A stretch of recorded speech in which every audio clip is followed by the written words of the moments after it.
Flying high over Bagan in central Myanmar, this huge plain boasts some 4,000 temples dating back centuries. Yet in spite of sites like this, the country's travel industry is the least developed in Southeast Asia.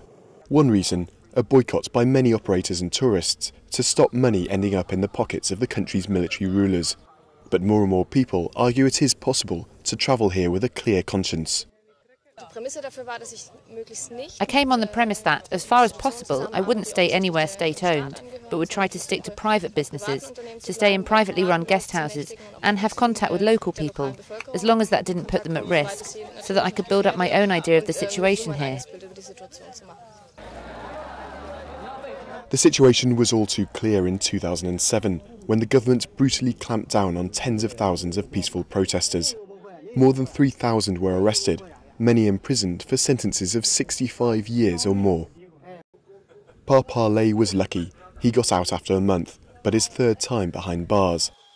His troupe of comedians, the Moustache Brothers, is banned from performing in public, but keeps its shows going for tourists. Tourists come, you know what happened here.